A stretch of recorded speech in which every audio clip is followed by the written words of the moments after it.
Mire, vamos a otros temas. Ayer mi compañero Juan Becerra tuvo la oportunidad de conversar con Isabel Miranda de Wallace, presidenta de la Asociación Alto al Secuestro, sobre la incidencia delictiva en los últimos años.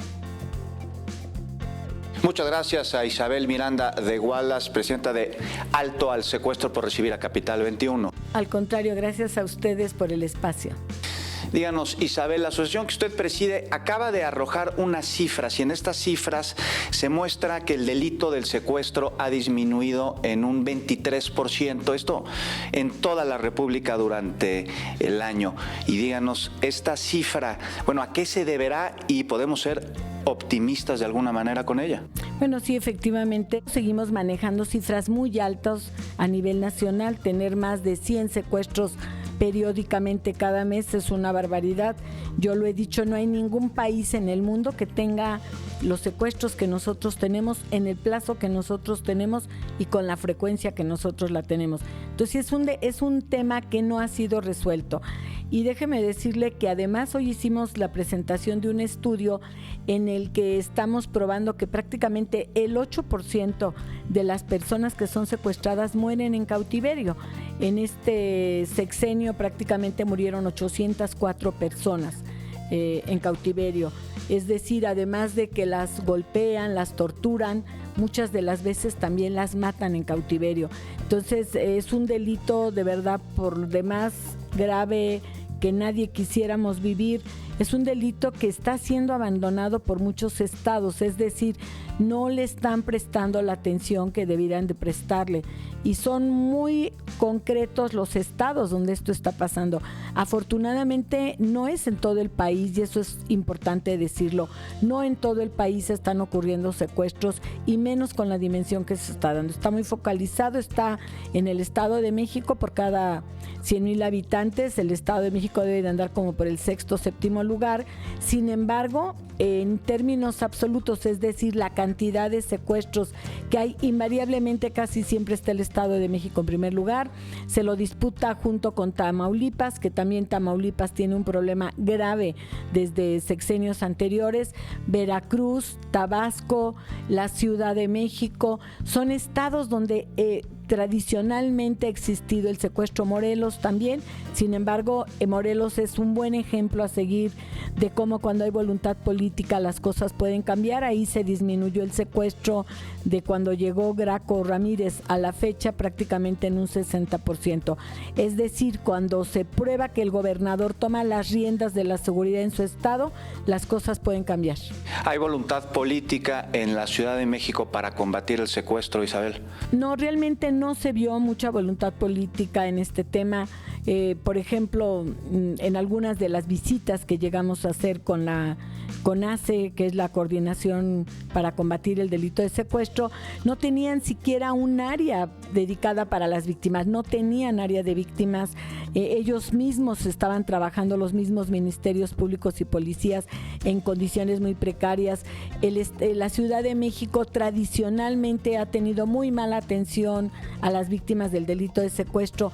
Por eso es que casi nunca acuden aquí a denunciar. La mayor parte de las veces se van a denunciar a la PGR porque piensan que van a obtener un mejor resultado, y en términos generales lo obtienen. Entonces creo que es un gran reto para el próximo jefe de gobierno o jefa de gobierno que llegue, el poder tener una buena unidad antisecuestros, que tenga policías limpios. Hoy tenemos, por desgracia, corrupción todavía en la Procuraduría en algunas de las áreas, y eso nos parece muy grave. En los últimos 5 años, Isabel, el delito del secuestro ha aumentado, ha disminuido o se ha mantenido igual en la capital del país. No, ha habido un incremento, por desgracia, en la capital. Esto se ha venido dando en la Ciudad de México, y esto tiene que ver con la violencia que también ya estamos empezando a ver en la Ciudad de México. Por vez primera ya vemos gente que de alguna manera termina muerta en una bolsa, o terminan muertos afuera de los antros, y esto tiene mucho que ver con el narcomenudeo, y a veces han secuestrado también para poderse cobrar deudas del narcomenudeo. Son las menores, pero sí tenemos un problema grave en términos generales en inseguridad en la Ciudad de México. Isabel dice que con voluntad política es posible disminuir e incluso erradicar el delito del secuestro. Los aspirantes, los candidatos a jefe de gobierno de la Ciudad de México muestran esta voluntad política. Pues mire, hasta ahorita todos hemos visto que hablan en términos generales de la inseguridad, pero nadie habla concretamente qué va a hacer. Hay quien dice, bueno, es que voy a buscar tener policía de barrio, o hay quien dice, yo voy a incrementar la policía. Sin embargo, no dicen cómo, cuándo y con qué, porque todo eso requiere dinero y no nos dicen de dónde van a salir los recursos, no nos dicen en qué plazo van a incrementar los policías, no nos dicen cuánto nos va a costar eso y de dónde va a salir el dinero. El presupuesto ahí está, sin embargo creo que los presupuestos muchas de las veces los malgastan y eso también es un problema en el que los ciudadanos tendremos que estar metidos más para que lo empleen de manera adecuada. Entonces los aspirantes a jefe de gobierno dicen que tienen la voluntad de combatir al secuestro, pero no nos dicen cómo. ¿Qué le puede decir usted como presidenta de Alto al Secuestro a los aspirantes a jefe de gobierno? ¿Por dónde deben emprender el camino? ¿Cuáles son las necesidades de la población? Pues yo le diría al jefe de gobierno o a la jefa de gobierno que quede en la Ciudad de México que lo primero que tiene que hacer es ver que su unidad antisecuestros cumpla con los requerimientos que marca la ley, porque son requerimientos de la ley. Tener un determinado número de policías de acuerdo a la cantidad de habitantes, tener toda la tecnología que deben de tener para el delito de secuestro y sobre todo tener gente de confianza, es decir, gente en la que la ciudadanía pueda confiar y que esté muy bien preparada. Eso sería lo primero. Y luego indudablemente hacer una gran campaña de prevención del delito de secuestro, porque es de los delitos que sí se pueden prevenir y por desgracia no hay campañas de difusión para que la gente sepa qué hacer y evitar un secuestro. Y en cuanto a las víctimas, ¿qué se debe hacer? ¿Qué debe hacer la autoridad para garantizarles sus derechos a las víctimas de secuestro directas e indirectas? Bueno, tiene que tener su comisión ejecutiva de atención a víctimas, cosa que no tiene la Ciudad de México. Tiene la PGJ una unidad de víctimas, pero es general.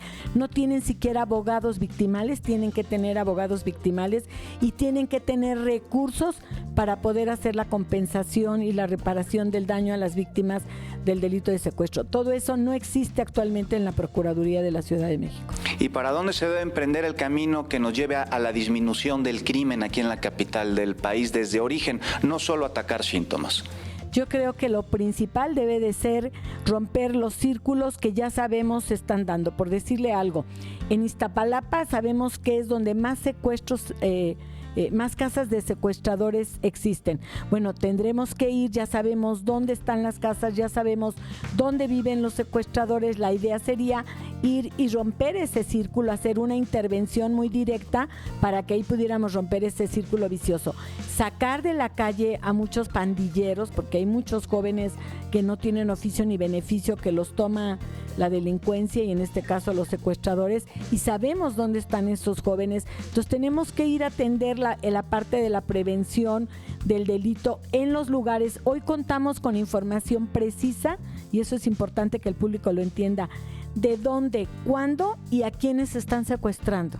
O sea, es muy fácil poder ir y combatir directamente ahí. La corrupción entorpece enormemente la persecución del delito del secuestro. Para que haya corruptos necesita haber corruptores. ¿Cómo debemos atacar la corrupción? ¿Qué deben hacer los candidatos? ¿Cuáles deben ser las propuestas de los candidatos? ¿Y qué debe hacer el próximo jefe de gobierno? Yo creo que la corrupción es un mal que hemos padecido los mexicanos cada vez peor. Y yo creo que los procesos los deben de hacer vía internet o a larga distancia para evitar el contacto y deben de simplificar todos los procesos para que la gente pueda tener acceso a hacer cualquier trámite o incluso a la Procuración y Administración de Justicia. Isabel Miranda de Gualas, presidenta de Alto al Secuestro, muchas gracias por darle este tiempo a Capital 21. Al contrario, gracias a ustedes. Buenas tardes.